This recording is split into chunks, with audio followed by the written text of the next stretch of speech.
복귀만 스쳐도 인연이라고 하죠. 저희는 정말 스쳐가기만 했습니다. 뭘요? 예술을요. 예술에 대한 두 남자의 헛소리. 예술을 스쳐간 남자들, 저희는 예스맨입니다. 예스맨입니다.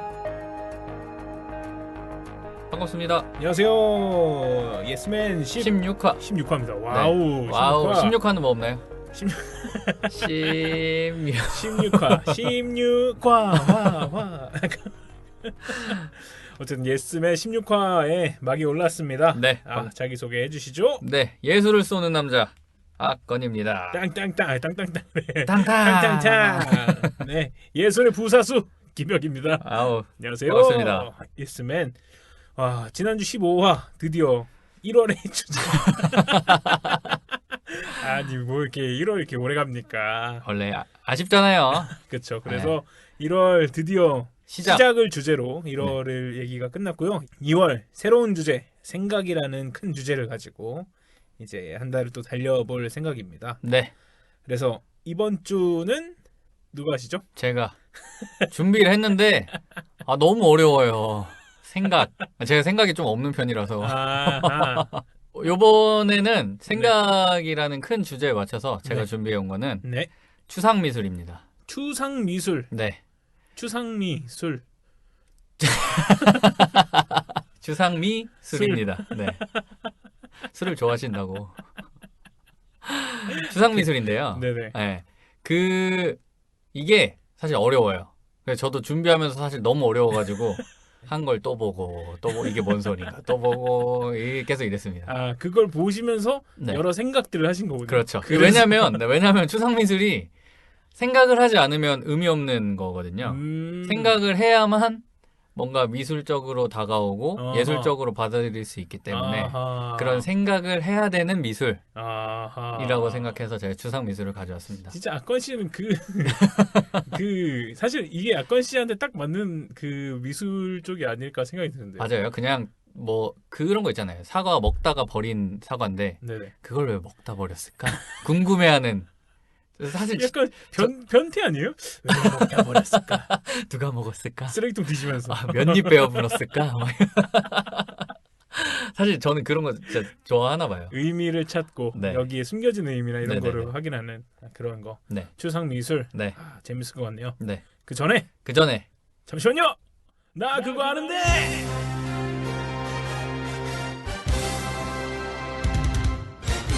네, 김혁의 나 그거 아는데 저 사실 추상미술이라는 얘기를 듣고 네. 막막하죠. 이걸 왜 가지고 오셨을까? 저도 생각을 했어요. 왜 이걸 가지고 오셨을까? 그렇죠. 생각을 하다가 실제로 추상미 씨를 한번 검색해봤습니다. 노래 부르셨나요? 노래를 부르시진 않고 네. 나레이션에 참여한 곡이 있긴 하더라고요. 나레이션 추상미라고. 맞아. 나레이션은 네네. 활동을 조금 하셨던 것 같아요. 근데 솔직히 그렇게 하면 너무 날로 먹는 거니까. 추상미 술이어서 네. 추상미 씨의 뭐 이걸 하면 좀 정말 대먹지 못한 인간인 것 같아서. 근데 그것도 재밌죠. 있으면. 그렇죠. 근데 약간 그러기에는 너무 약간 좀 약한 것 같아서 그래서 추상미술을 제 나름대로 좀 생각을 해봤습니다. 검색을 하면서. 근데 이제 제가 확인한 바로는 이제 말 그대로 추상적인 개념을 그려내는 미술이라고 제가 봤던 것 같아서 추상적인 것이라면 약간 사람의 감정이라든가 그쵸. 뭔가 정확하게 눈으로 보이지 않는 것들 그쵸. 그런 것들이잖아요. 근데 사실 음악은 뭐 사랑이라든가 이런 추상적인 개념을 말이라는 것이 담겨 있기 때문에 이런 거를 말로 설명하는 거지. 이 음이 사실 사랑의 감정을 나타내고 뭐 그런 건 아니죠. 약간 그쵸, 라임을 그쵸. 맞추면 의미 있지는 않잖아요. 그쵸. 의미 있진 않죠. 김혁 씨는 이런 거 좋아하시는군요. 말장난. 그쵸. 사실 말씀드리자면 이거 다이나믹 듀오 네. 그 곡 중에 있습니다. 그 죽일 놈인가 뭐 어딘가에 나와 있는데 그건 넘어가고 어쨌든 그 의미를 이제 가사를 빼고 음악으로만 들었을 때 사실은 느끼기가 그렇게 쉽지는 않아요. 그쵸. 그 옛날에 그 무한도전에서 네네. 그 무슨 퀴즈를 한번 진행했었는데 네. 비발디 4개 중 이 음악이 무슨 계절을 나타내는 무슨 건가? 계절인가? 어렵죠. 해서 어렵죠. 근데 약간 좀 밝은 느낌이더라고요. 그래서 이게 일부러 틀려야 되는 그런 컨셉이어서 하하 씨가 겨울이라고 말합니다. 근데 그게 사실 정답이었어요. 아 진짜요? 그런 것처럼 이런 거를 사실 그 음악으로만 사실 미에 어떤 감정이 있겠습니까? 그렇죠. 미파 뭐 이런 거에 시파 시파 뭐 이런 무슨 의미가 있겠습니까? 그렇죠. 네. 그래서 저도 약간 좀 추상적이고 난해한 음악이 뭐가 있을까를 많이 찾아봤습니다. 그래서 오늘 가져온 음악은 바로 황병기님의 미궁입니다. 요게 한국에서 아주 유명한 그 난해한 음악이라고 해야 되나요? 대충 한국 음악인데 난해한 음악이라고 검색을 하면은 이 미궁이 뜨는 경우가 있습니다. 네. 앨범에 수록된 곡의 길이가 18분인 걸로 제가 기억을 하는데 이 18분 동안 아주 불안하고 정신적으로 약간 힘든 옛날에 팥죽송이라고 있었잖아요. 약간 그런 느낌인가요? 근데 이제 팥죽송은 이제 외국 곡이잖아요. 그거 외국 곡이에요? 그쵸. 몰랐어요. 근데 약간 그거는 약간 좀 정신이 약간 난해한 거고, 요거는 그래도 약간 의미나 이런 게 조금 들어가 있는. 네. 요 황병기 님이 창작 가야금 음악의 창시자라고 하시더라고요. 가야금을 하시는 분인데 이 미궁이란 곡이 가야금 그리고 인성, 사람의 목소리 요 두 가지로 이루어졌어요. 근데 가야금을 지난번에 제가 경북 스윙에 대해서 얘기할 때 그 아쟁을 얘기 드렸잖아요. 네네네. 그 아쟁이라는 악기를 현으로 이렇게 켠다고. 근데 이 황병기라는 분이 가야금을 그런 식으로 현으로 켜시기도 하고 그리고 빨래판으로도 하신다고 하시더라고요. 이렇게 긁으면서 그 약간 오돌도돌한 고변으로 그 부분으로 이렇게 긁으시면서 소리를 낸다고 하시더라고요. 그래서 이 음악 자체에 여러 가지 의미가 담겨져 있습니다. 그냥 들으면 그냥 어씨 뭐야 이거 하고 첫 공연 당시에 여성 관객분이 소리를 지르면서 공연장을 뛰쳐나갔다고 합니다. 이게 뭐야 하면서 갔다고 하시더라고요. 그 정도예요? 네. 그래서 그리고 단속이 심했던 그 70년대 중반, 이게 아마 70년대 중후반에 나온 걸로 했는데 이때는 이 곡이 너무 쇼킹해서 연주를 금지당했어요. 금지곡. 네. 소리 내시는 분은 그 한국 무용계에서 최초로 아방가르드 무용을 선보인 무용가 홍신자님이시라고 하시더라고요. 앨범에 수록된. 그러니까 이 아스트라는 한 사람과 아방가르드 한 사람이 이제 뭉친 거죠. 그러면 진짜 터지는 거죠. 그렇죠. 그래서 전체적인 구조가 처음에 이제 가야금이 이제 막 소리가 나오면서 우하는 목소리를 시작을 해요. 그 다음에 어느 정도 시간이 지나면 웃음소리, 막 하하하하, 울음소리, 막 신음소리, 막 이런 소리가 그 인성을 하시는 분이 계속 그걸 소리를 내십니다. 그러다가 갑자기 신문을 읽으세요. 신문. 네. 근데 이게 공연하는 날짜에 당일 발간된 사회면 아무 신문에서 보통 그냥 사회면 뭐 1955년 어쩌고 하면서 매번 바뀌겠네요. 네, 매번 바뀌어요. 그리고 이거를 그냥 평범하게 읽는 게 아니라 천천히 읽다가 나중에는 막 단어를 제대로 알아들을 수 없을 정도로 못 알아들을 정도로 빠르면서 이상하게 막 읽고 그리고 마지막에 아제아제 바라제 바라승아제 모지사바하, 여기 반야심경의 마지막 부분이라고 하더라고요. 요런 구성으로 되어 있습니다. 그리고 이게 항상 똑같은 게 아니라 약간 즉흥적으로 그날에 따라서 연주가 바뀐다고 하시더라고요. 음도 바뀌고. 네네네. 그래서 유튜브에는 이제 앨범으로 돼 있는 미궁이라는 곡이 있는데 원곡이 있긴 하지만 있는데 공연 때는 이제 바뀌신다고 하시는데 요걸 들으면 정말 18분 동안 들으셨어요? 중간에 그리고 제가 이거를 틀어놓고 깜빡하고 잠깐 내려놓고 다른 걸 하다 이걸 켜놨다는 걸 모르고 다른 거 하는데 갑자기 어디서 이상한 소리가 들리는 거예요. 뭐야 이거 막 누가 막 울고 있고 막 하고 있고 그러니까 이제 미궁이 켜져 있었다. 이거는 어떻게 들어야 되죠? 그럼 어떤 감성으로 들어야 되나요? 밤에 불을 끄고 들으세요. 정말 공포 체험? 미궁을. 그리고 이제 지금 방금 공포 체험이라고 말씀하셨는데, 네네네. 요 미궁이라는 음악이 그 한국 게임사의 길이 남을 공포 명작 화이트데이 학교라는 이름의 미궁에 쓰였습니다. 이 효과음이랑 이 전체적인 BGM이랑 요 미궁을 사용하셨다고 하시더라고요. 진짜 그냥 전체로 18분 틀어놔도 될 것 같아요. 게임 진행 간에 효과음은 따로 있고. 네. 사실 이 얘기에 약간 지금 재밌는 그 서브 얘기가 있는데 이 미궁이랑 완전 관련된 건 아니고 그 한 집에서 층간 소음이 엄청 심했다고 해요. 대략 예상이 가는 시나리오긴 한데. 그렇죠. 얘기해 주세요. 윗집이 너무 시끄러워서 이거 이렇게 항의를 해봤는데 그게 안 먹혀서 누군가한테 이제 이거 어떻게 하면 좋냐 이렇게 했더니 화장실에서 환풍구에다가 미궁을 세게 틀어라, 크게. 틀었더니 그 윗집이 집에서 자꾸 이상한 소리가 난다면서 무당을 불러서 굿을 버려. 굿을 하고 나서도 소리가 약간 계속 들렸다. 그래서 마지막으로 한번 크게 틀어주고 말았다라는 그 도시 전설이 있는데 이거 뭐 사실인지 아닌지는 정확히 모르고 어쨌든 미궁이라는 노래가 불안하고 이런 거를 뭐 표현했을 수도 있는데 전체적으로 다 그런 의미가 있는 곡인데 그냥 모르는 상태에서 들으면 그렇죠. 충분히 난해하고 한 번쯤은 좀 독특한 거 좋아하시는 분은 시도해볼 법하네요. 저도 한번 뭐 듣다가 뛰쳐나가더라도 한번 궁금하긴 하네요. 제가 농담 삼아서 이렇게 밤에 불 끄고 들으라고 했는데 그럼 너무 무서울 것 같고 최대한 밝은 데서 가족들이랑 같이 듣는 것도 그건 또 어떠한지. 나쁜 경험은 아닌데 약간 독특한 경험. 네, 그렇죠. 그러니까 이거를 어떻게 좀 잘 표현할까 좀 그런데 의도된 불쾌함이라고 저는 생각해요. 네, 이게 단순히 약간 자기도 모르는 사이에 당한 그런 불쾌함이 아니라 의도된 불쾌함. 이게 좀 그래 나름 괜찮았던 것 같아요. 제가 듣기에는. 제가 한번 들어보고 다음 화 때 한번 말씀드려보겠습니다. 전화 끝까지 들어볼 거예요. 나중에 그것만 계속 듣고 계신 거 아니에요? 그럴 수도 있어요. 중얼중얼 하시면서 사이면 막 일부러 막 말씀하시면서 저 그럼 무서워서 했으면 못합니다. 다음 화 제가 그 가사를 외우는 그 광경을 지켜보시기 바랍니다. 어쨌든 저의 나 그거 하는데 오늘은 황병기님의 미궁을 가져와 봤습니다. 잘 들었습니다.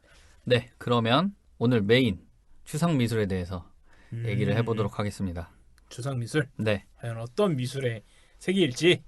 추상의 시작은 사실 보는 것, 보이는 것, 형상, 시각화되어 있는 모든 것을 부정하고 그것으로부터 멀어지는 거거든요. 약간 제가 생각했던 거랑 약간 좀 차이가 있네요. 저는 정말 말 그대로 추상적인 것을 표현하는 거인 줄 알았는데 이 시각적으로 시각화되어 있는 걸 부정하는. 그렇죠. 이걸 떼어내려고 하는 게 추상 미술인 거죠. 뭔가 자연물, 그러니까 사람이 인지하는 자연물을 에서 최대한 벗어나려고 노력하는 거. 그래서 예를 들어서 이제 뭐 사과가 있으면 사과가 점점 기하학도형으로 넘어가다 보면 점이 될 수 있잖아요. 그럼 점을 찍어놓고 나는 사과를 그린 거야 라고 얘기하는 거죠. 어려워요. 그래서 사실 이게 굉장히 어려워요. 대충 이거랑 뭐 비슷한지는 모르겠는데 그 미국의 그 슬랭이라고 하죠. 은어들 중에 어떤 게 있냐면은 이제 약간 미국이 라임을 맞추잖아요. 그럼 뭐 사과라고 하면 이제 아가 이제 라임이니까 뭐 장갑 이렇게 가면은 사과를 말하는 대신에 장갑이라고 말하는 거죠. 약간 이런 슬랭이 있다고요. 지금 제가 정확하게 표현 안 했는데 이게 이제 오션스 11의 한 캐릭터가 그분이 그런 캐릭터예요. 그래서 이분이 말하는 걸 약간 이해를 못해요. 이거를 지금 제가 사과에서 장갑 이렇게 하나만 넣어봤지만 몇 단계 계속 바꿔놓으면 몇 단계를 더 꼬아서 이 마지막 걸 얘기하거든요. 그러면 맞아요. 상대방이 모르는 거야. 그러면 한 단계씩 이제 줄여서 얘기를 하는 거죠. 그렇죠. 그게 이제 이제 김혁 씨가 말씀하셨던 그 과정인데 이제 이 추상 미술은 그걸 점, 선, 면 또는 색 그러니까 요런 순수한 조형 요소들로만 표현하는 거. 그래서 형체가 거의 없죠.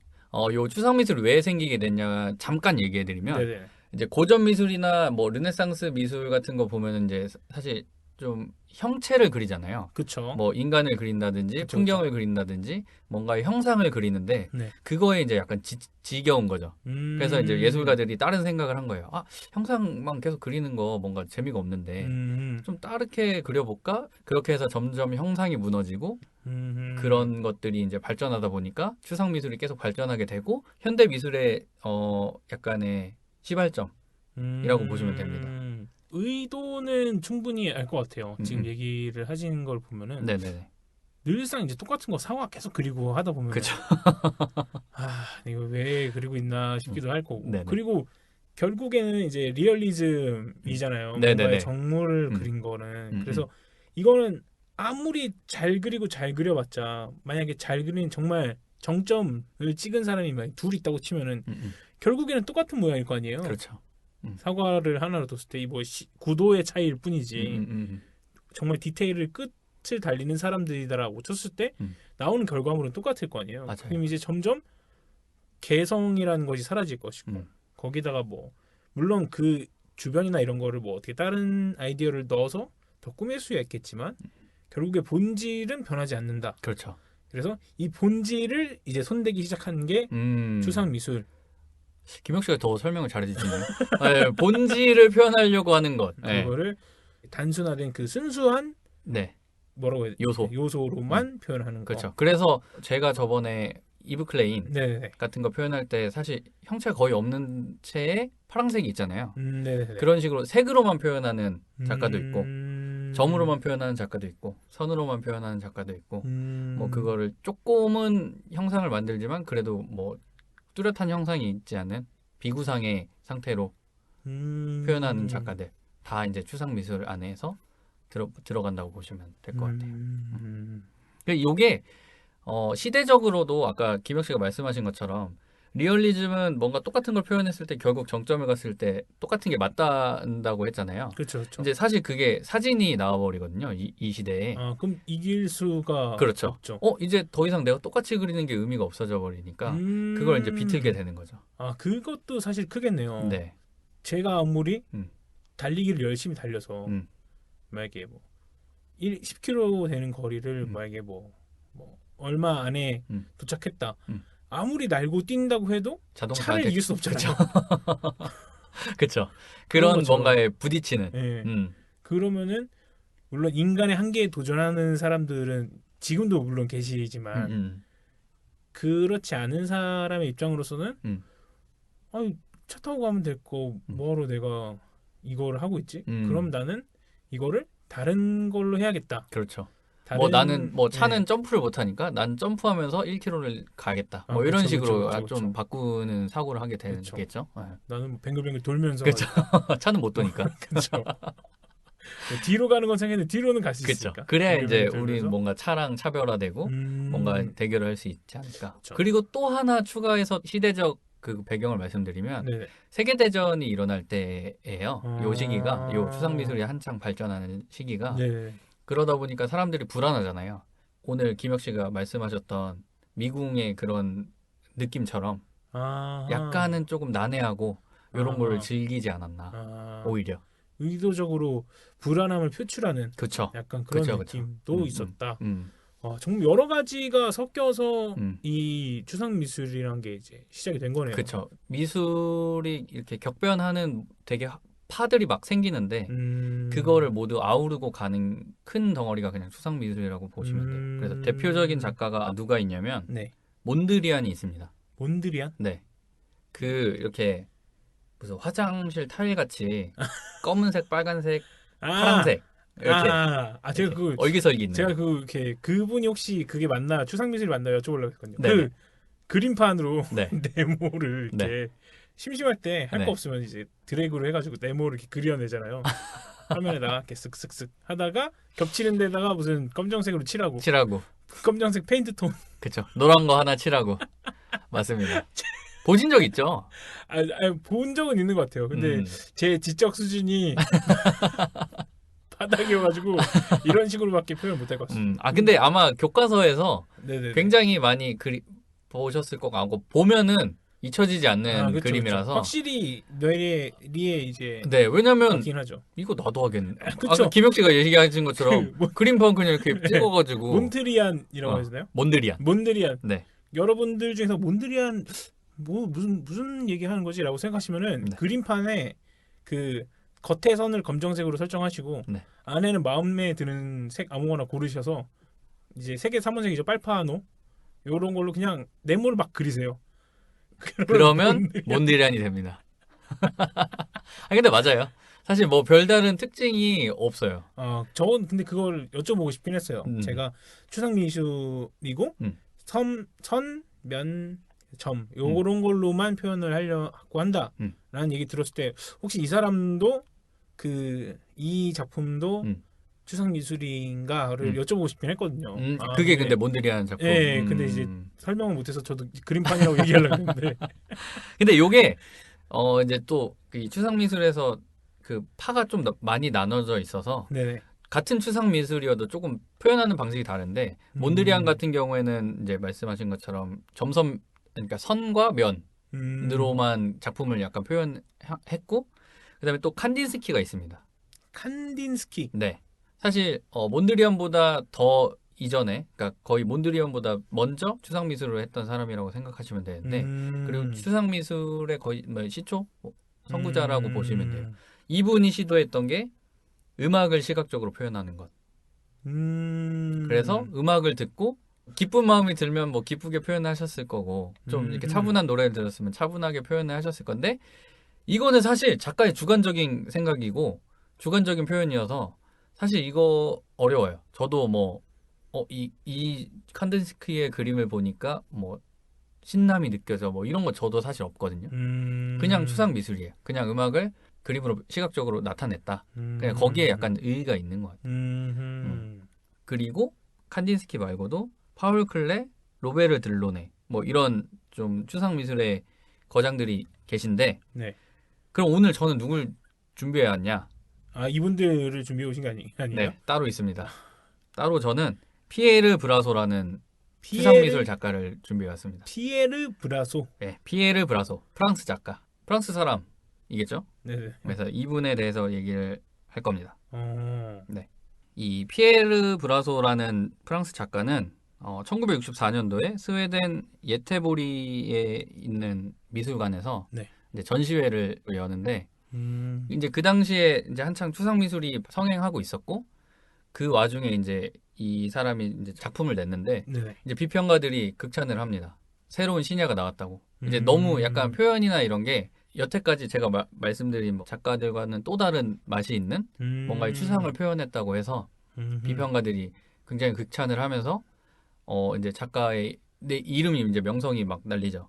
근데 그때까지 이제 이 사람에 대한 정보가 하나도 없었어요. 그러니까 작품만 내지고 이름만 알려졌을 뿐이지 뭔가 계속 전시를 하는데 정작 그 작가에 대한 정보가 없어서 사람들이 이제 오히려 더 열광했을 수도 있어요. 근데 이제 한 전시회에서 그 작가가 실제로 이제 나온다는 소식이 났고 사람들이 이제 새로운 이제 추상 미술의 약간 신예 이런 탄생이니까 그 사람을 이제 직접 보려고 전시회를 가는데 그 사람이 알고 봤더니 침팬지였습니다. 사람이 아니었어요. 헐. 그래서 이 침팬지가 그림을 그렸고 그 그림에 대해서 사람들이 극찬을 한 거죠. 이런 이제 해프닝이 있는데 제가 왜 요걸 가져왔냐면 저도 사실 요거에 좀 공감을 하는 편이에요. 사실 이 해프닝 자체가 그 약간 기자, 저널리스트인 오케 악셀손이라는 사람이 뭔가 추상 미술을 자기가 이제 그 신문에다가 소개를 해야 되는데 본인이 봤을 때는 추상 미술에 대해서 뭐 이렇게 이해가 안 되니까 그렇죠. 이런 거 가지고 뭘 그렇죠.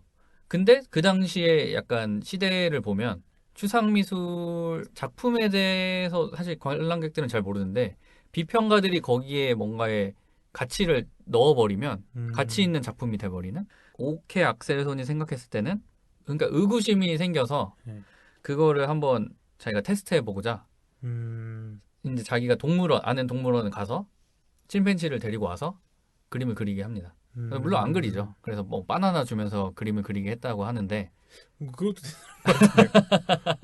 그래서 바나나를 주고 이제 침팬지한테 그림을 그리게 시키고 침팬지는 바나나를 먹어야 되니까 그림을 그리겠죠.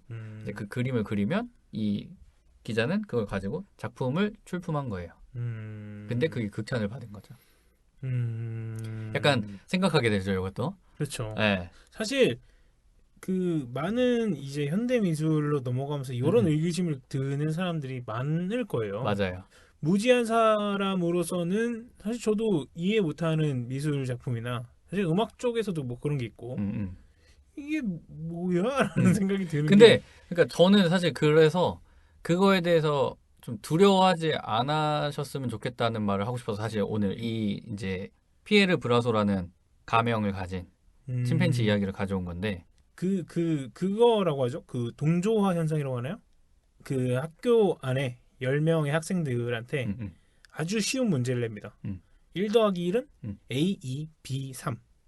근데 앞에서부터 차례로 답을 하는데 이 앞에서부터 이 친구들이 다 답을 B라고 하는 거예요. 그러면 10번째 되는 이 실험자가 A라고 생각하지만 B라고 답을 한다는 거죠. 약간 그런 것처럼 대다수나 아니면 유명한 사람들의 그런 멘트나 이런 평가들로 이런 게 이제 좌지우지 된다라는 거죠. 네, 맞아요. 굳이 뭔가에 갇혀서 사고할 필요는 없다는 거죠. 그렇죠, 뭔가를 그렇죠. 내가 바라보고 느낄 때, 그렇죠. 이 사람이 대단하다고 해서, 그러니까 예를 들어 뭐 대단한 전시라고 해서 내가 가서 봤는데 대단하지 않을 수 있잖아요. 그렇죠, 그렇죠. 그럼 자기 본인이 느낄 때 대단하지 않은 작품인 거예요. 그렇죠, 그렇죠. 저는 약간 그렇게 좀 뭔가의 미술을 바라봤으면, 그러니까 본인이 뭔가에 판단하는데 주변에 꼭 그런 지식이나 그런 게 없어도 그렇죠, 그렇죠. 감상하는데 문제가 되지 않는다. 그렇죠. 약간 별로라고 말할 수 있는 것도 이제 평가이니까. 그렇죠. 만약에 진짜 어디 이렇게 갔는데 대다수의 사람들이 이야 이거 진짜 명작인데 제가 봤을 때는 저 페인트 칠 아무렇게 그냥 한 거구만. 그래서 누가 만약에 저한테 자네는 어떻게 느껴지나? 고풍스러운 어쩌구가 느껴지면서 네. 그 실제로 약간 비슷한 테스트를 한 게 있죠.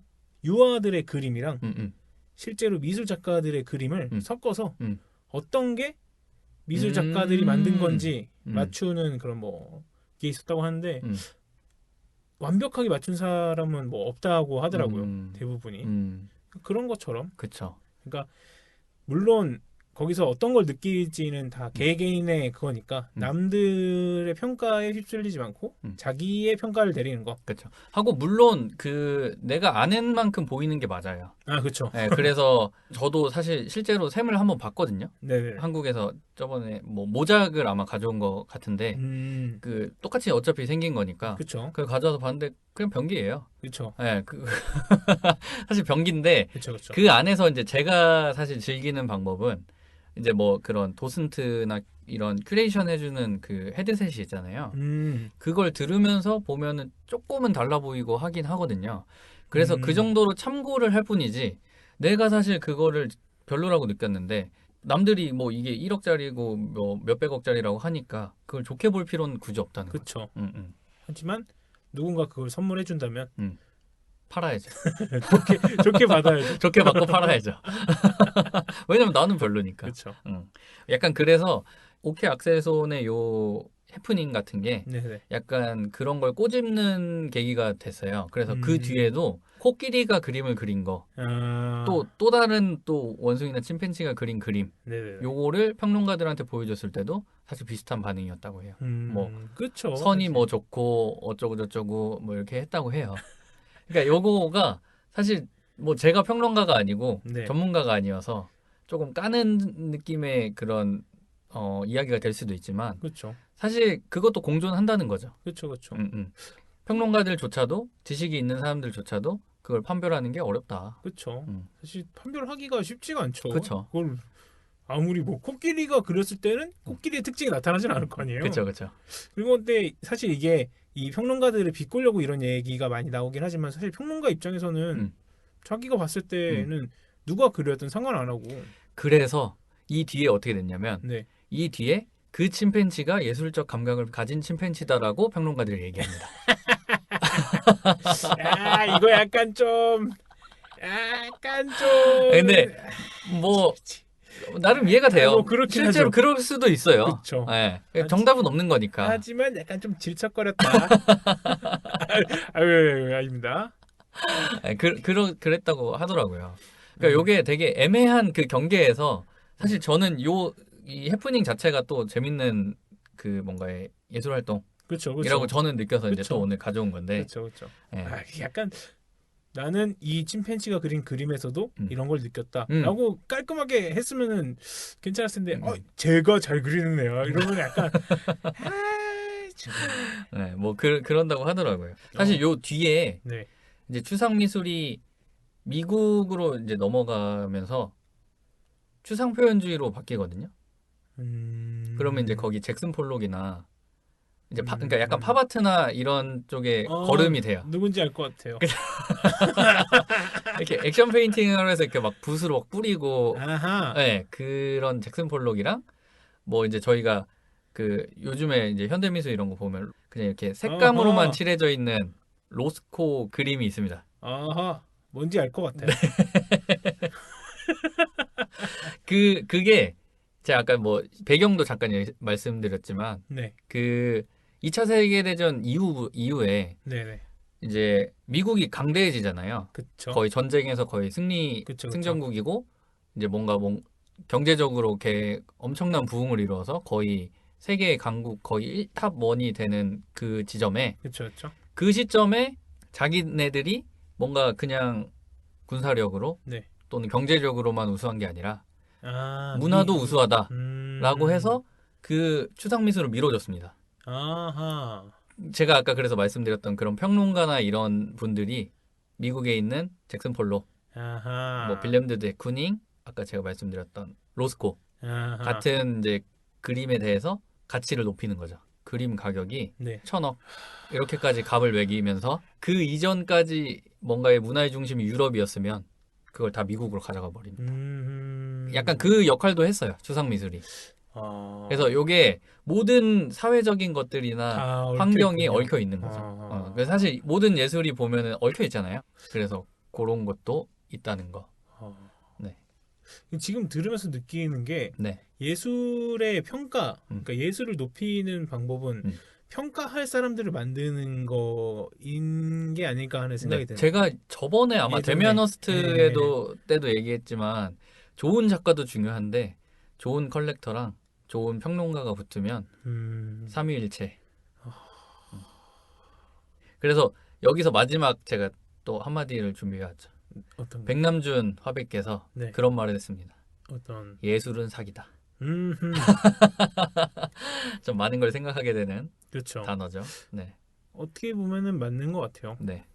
감정을 건드리는 것이 예술이지만 이게 모든 사람들한테 다 적용되는 건 아니잖아요. 그렇죠. 근데 이제 그런가 보다 하게 만드는 게 그렇죠. 이제 평론가들이나 그런 평론이 아닐까. 어쨌든 그분들은 가이드라인을 만들어주는 거잖아요. 감상의 가이드라인을 만들어주시는 거고. 그렇죠. 그러니까 생각을 또 사고하는 것 자체가 예술 활동이 될 수 있다고 저는 생각을 하는 거죠. 그렇죠. 네.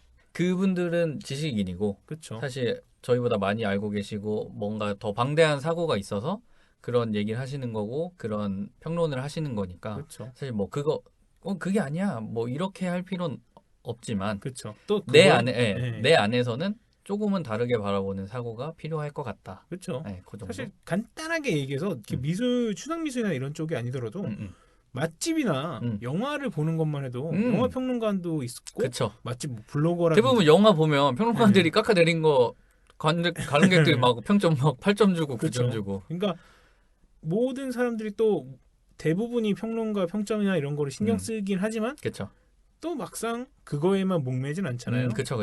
그러니까 자기만의 취향이 있는 거고. 미술에 있어서도 그런 자세가 있어야 한다. 뭐 그런 식으로 마무리를 하면 되지 않을까 싶네요. 오늘 생각이라는 그 주제에 맞춰서 이렇게 생각을 좀 해보는 시간을 가져봤습니다. 재밌었던 것 같습니다. 약간은 추상 미술을 어떻게 설명해야 좀 자연스럽게 이해하실 수 있을까 생각을 하다 보니까 좀 저도 어려워서. 근데 사실 뭐 저희가 지금 얘기한 게 추상 미술 자체를 논한 것도 물론 있지만 요거를 어떻게 예술 작품을 대하는 자세, 그렇죠. 예술을 봤을 때 내가 어떤 생각을 가져야 되냐, 그렇죠. 얘기를 했던 게 약간 그게 좀 숨어져 있는 거죠. 네, 그거라서 저도 숨기는 사람이니까 이렇게 저렇게 네. 생각하시면서 들으시면 괜찮을 것 같습니다. 네. 네, 그래서 악건 씨의 얘기는 네. 오늘 추상미술 여기까지 하는 걸로 하고요. 네. 다음 주 생각. 다음 주 생각이라는 주제를 가지고 김혁 씨가 준비할 주제는 정말 어렵네요. 어려워요. 저 준비하면서 너무 어려웠어요. 제가 뜬금없지만 네. 질문 하나 드릴게요. 네. 기술의 발전이 네. 어디에서 오신다고 보십니까? 기술의 발전, 네. 불편함. 어허. 에서 오지 않을까요? 네. 저랑 약간 비슷한 것 같은데 저는 기술의 발전은 게으름에서 온다고 봅니다. 맞네요. 내가 여기서 저기까지 가기 싫은데 더 편하게 가는 방법. 내가 저 사람한테 얘기를 하고 싶은데 더 안 움직이고 편하게 하는 방법. 그런 게으름들, 네. 불편함들이 기술의 발전을 만들었다고 저는 생각해요. 물론 전체적인 발전은 모든 발전이 이게 통용되는 건 아니겠지만 그쵸, 네. 그러면 생각은 이 발전의 끝이 어디로 갈까? 그래서 나온 다음 주 제 주제는 네. 인공지능 음악입니다. 생각의 끝. 생각하기 귀찮아서 기계에게 맡겨버리는. 내 생각까지 너가 다 해라. 그쵸. 내가 뭘 할지 너가 예상해서 너가 행동해라. 네. 왜냐? 귀찮으니까. 제가 굉장히 좋아하는 분야네요. 그래서 뭐 지금 정확히 뭔가를 이제 조사를 한 건 아니지만 네네네. 그래도 생각이라는 주제를 생각했을 때 어쩌면은 인간의 생각의 끝은 이런 인공지능이 아닐까. 결국에는 그렇죠. 다른 거에다 맡기잖아요. 그렇죠. 모든 기술의 발전이라는 게 그렇죠. 인간 스스로가 하는 것보다는. 그래서 인공지능은 과연 어떤 음악을 하고 있을까에 대해서 네. 얘기를 해보려고 합니다. 재밌겠네요. 어쨌든 네. 다음 주에 인공지능 음악을 가지고 네. 정리를 해서 이야기를 해보도록 하겠습니다. 네. 날씨가 엄청 추워졌어요. 지금. 또 갑자기 추워졌어요. 봄이 오는 줄 알았는데. 눈도 막 오고. 그러게요. 엄청 추워지는 나날에 감기 조심하시고 여기 또 이제 이거 추워질 때 이거 대신 추워주는 로봇은 안 생기나요? 추위까지 대신해주는. 아픈 것도 대신 아파주는. 그렇죠. 그런 세상. 그러면은 인간이 쓸모가 없지 않을까요? 그러니까 저 그 생각했어요. 마지막에 그럼 인간이 뭐지? 약간 이 생각도 했는데 너무 어렵게 가는 것 같고. 어쨌든 네, 감기 조심하시고. 감기 조심하시고 그런 기계가 나오기 전까지는 네. 관리를 잘해야 됩니다. 네. 그렇기 때문에 감기 조심하시고 네. 다음 주에 건강한 모습으로 또 재밌는 얘기 저희랑 나누셨으면 좋겠네요. 네. 마치는 인사 해 주실까요? 네, 그럼 다음 주에도 시청합시다. 안녕히 계세요. 안녕히 계세요.